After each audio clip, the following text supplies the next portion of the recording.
إلهي موي أنا هبي قرا الماء أبوه غيري أبو حاسة خلطي وحاسة صحة نلش إذا ما نركب نبكي إيكست نبتي هذا إلى دبس عندي ما كحما أوكي صدق دي أخرى أنا بكوريو ما أركب بابي أشوف لكن لابد نكن أفريقيا يا آدي دمي مركا ولا الشنشر هنشان سيء إن حالة دي اللي حاليو عمال لا هذا كنا ولا العروض السنان مكالا دي كان عروض دماتنا أديك عروض دي كده حسنا ويقول يدي تلفونك يقول دقا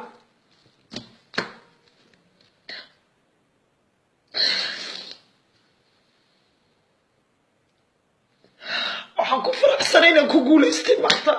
heer maxkamadeed inaan ku guuleystay aan ku faraxsanahay ninkaas waa ninka igu dhibaato badan makaa walaal please aabayaasha soomaaliyeed walaal hooyooyinka la qabta carruurta walaal anuu afan iskaga celi karaa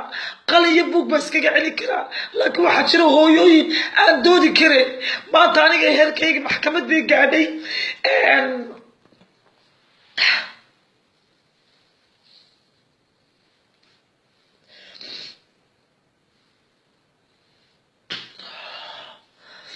waxaa ilmadayga keenaya farxadaan anigu han guulahan soo hoystay keligay ilaahayna ila qabtay qalin iyo buug baa ninkaa kaga guulaystay may rumaysanaysaan qalin iyo buug baa kaga guulaystay af iyo qayl iyo buug toona kagama guulaysay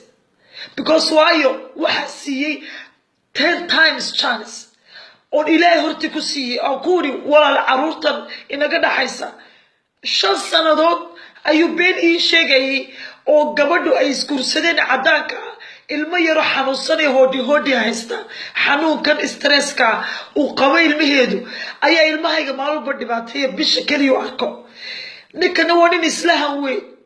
wuxuu iibsadaa waan ka sheekeeyo waa nin maaragtay nacam maanta markaan arko walaalkiisii aan keenay iyo isagiiba ha igu dul xaragoonaya nin ajaanabi iska ilaaliya ablo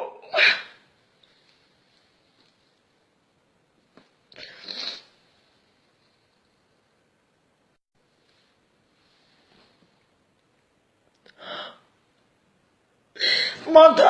keligii ma kan ahaa qof soomaaliya muu garab taagnayn walaa hooyaa bay garab taagna walaa cid bay garab ilaahay bay garab taagna maanta laakiin hooyooyin badan waxaa jira aqal iyo buug iskaga celin kareen